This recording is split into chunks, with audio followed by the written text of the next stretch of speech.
आपको ये सर्किट दिखाई दे रहा होगा, है ना। ये नेटवर्क है। हमने यहाँ पे एक क्यूबिकल बॉक्स लिया है जिसके हर एक साइड पे हमने क्या लगाया है, रेजिस्टेंस लगाया है।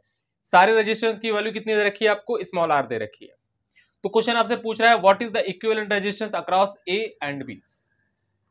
अब ध्यान से अगर आप देखो तो ए और बी पॉइंट जो है आपका, ये क्यूब का जो दो पॉइंट्स है वो डायगोनल के जस्ट अपोजिट है। कौन सा डायगोनल, बॉडी डायगोनल। तो इसको कभी कभी क्या बोला जाता है, इसको कभी कभी बोला जाता है find out the equivalent resistance across body diagonal of the cube if each resistance is small R connected along the side of the cube. तो ठीक है, इक्विवेलेंट रेजिस्टेंस निकालते हैं। इसको निकालने के 4-5 तरीके हैं यार, है ना। तो मैं एक तरीका बताता हूं आपको, एक तरीका है ना, वो सिंपल सा तरीका है। एक तरीका तो और है जो आपके एनसीईआरटी में दे रखा है। वो एनसीईआरटी वाला तरीका क्या है, Kirchhoff law, Kirchhoff voltage law की मदद से इक्विवेलेंट रेजिस्टेंस निकालते हैं। वो आप देख लीजिएगा एनसीईआरटी से। मैं आपको दूसरा तरीका बताता हूं, इसका दूसरा तरीका और सिंपल तरीका, खड़ाक से आंसर आएगा इसका, है ना। आइए देखते हैं। तो मान लेते हैं ये पॉइंट ए है, ये अगर पॉइंट ए है, ध्यान से अगर आप देखो, अगर ये पॉइंट ए है तो ये वाला पॉइंट भी ए होगा, क्योंकि यहां से यहां तक कोई रेजिस्टेंस नहीं है तो वोल्टेज यहां पर क्या रहेगा, सेम रहेगा। तो इस पॉइंट का वोल्टेज अगर ए है तो इस पॉइंट का वोल्टेज भी ए रहेगा। इस पॉइंट का वोल्टेज बी है तो इस पॉइंट का वोल्टेज भी क्या रहेगा, बी रहेगा। अब ध्यान से सुनते रहिएगा, है ना कॉन्सेप्ट। जितना वोल्टेज का ड्रॉप इस वाले रेजिस्टेंस में होगा उतना ही वोल्टेज का ड्रॉप इस वाले रेजिस्टेंस में भी होगा और इस वाले रेजिस्टेंस में भी होगा, क्योंकि तीनों रेजिस्टेंसेस क्या है, सेम है। तो मैं मान लेता हूं वोल्टेज यहां से ड्रॉप होके कितना बचता है, x। तो यहां भी कितना वोल्टेज बचेगा, x। यहां भी कितना वोल्टेज बचेगा, x। जैसे सिंपल सी बात कि अगर ए पॉइंट का पोटेंशियल अगर 10 है तो वोल्टेज ड्रॉप होकर यहां पे 2 वोल्ट बचा, और अगर यहां 2 वोल्ट बचा तो यहां भी 2 वोल्ट बचेगा, यहां भी 2 वोल्ट बचेगा। मतलब मैंने x x x point mark कर दिया। फिर अगर आप ध्यान से देखें इधर भी करंट जाएगा, तो x से ड्रॉप होके वोल्ट पोटेंशियल कितना बचा, y। x से ड्रॉप होके पोटेंशियल कितना बचा, y, ये तो लिखा हुआ है। x से ड्रॉप होके पोटेंशियल कितना बचा, y, ये भी लिखा हुआ है। x से ड्रॉप होके पोटेंशियल कितना बचा, y, यहां पे पहले से लिखा हुआ है। x से ड्रॉप होके पोटेंशियल बचा, y, है ना। यहां से यहां तक चले, यहां से यहां तक चले, यहां से यहां तक चले पहली बार में। उसके बाद इस पॉइंट से 2 रास्ते, दोनों रास्ते पर मैंने वाई वाई लगा दिया। इस पॉइंट से 2 रास्ते, दोनों रास्ते पर वाई वाई लगा दिया। इस पॉइंट से 2 रास्ते, इस पॉइंट पे 2 रास्ते, तो मैंने वाई वाई लगा दिया। फिर अगर आप ध्यान से देखें हर एक पॉइंट का मैंने पोटेंशियल लिख दिया।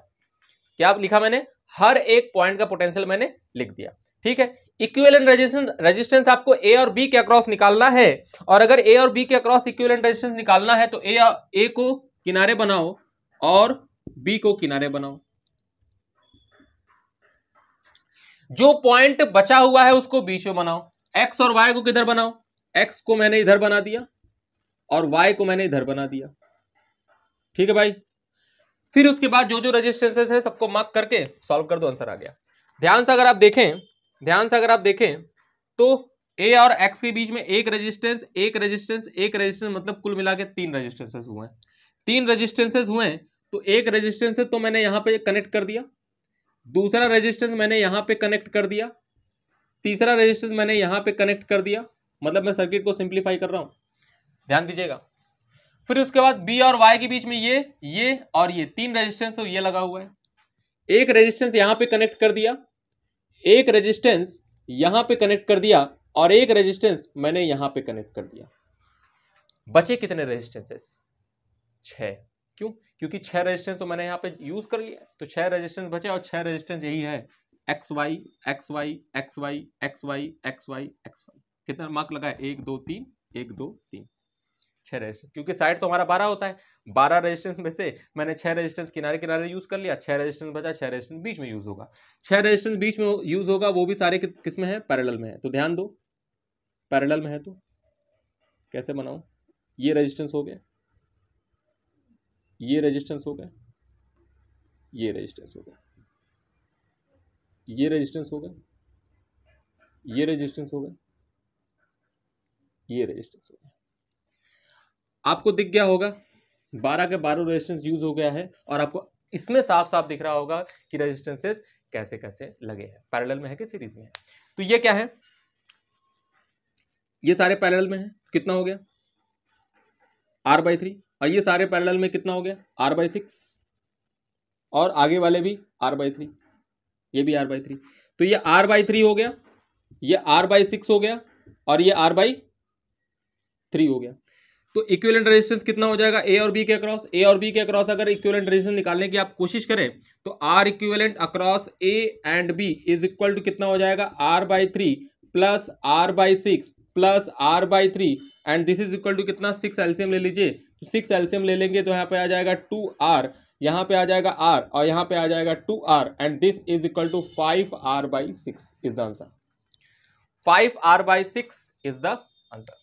तो 5r/6 क्या है यार, इक्विवेलेंट रेजिस्टेंस है अक्रॉस ए एंड बी, जिसे आप बॉडी डायगोनल भी कहते हैं, जिसे आप क्या कहते हैं, बॉडी डायगोनल। तो ठीक है, ये बॉडी का डायगोनल था, बॉडी के डायगोनल के अक्रॉस मैंने इक्विवेलेंट रेजिस्टेंस निकाला। अब हमारा दूसरा क्वेश्चन क्या होगा कि अगर मैं इस पॉइंट बी और सी पॉइंट के अक्रॉस निकालू, मतलब इस पॉइंट को मैं सी दे देता हूं, इस पॉइंट को नाम मैं क्या दे देता हूं, सी, इस पॉइंट को। तो ध्यान से अगर आप देखें तो ये एक फेस है, और इस फेस के डायगोनल, इस फेस का ये जो डायगोनल है, डायगोनल के एंड के दो पॉइंट के अक्रॉस में इक्विवेलेंट रेजिस्टेंस की बात कर रहा हूं। दूसरा क्वेश्चन, तो इक्विवेलेंट रेजिस्टेंस बी और सी के अक्रॉस भी निकाला जा सकता है, और इसके अक्रॉस पूछा जाता है, और अगर पूछा जाता है इसका आंसर कितना होगा अभी निकालेंगे, है ना। लेकिन मेक श्योर कि ए और बी के अक्रॉस क्या कहा जाता है, बॉडी डायगोनल, बी और सी के अक्रॉस क्या कहा जाता है, फेस डायगोनल। इस बात को याद रखिएगा।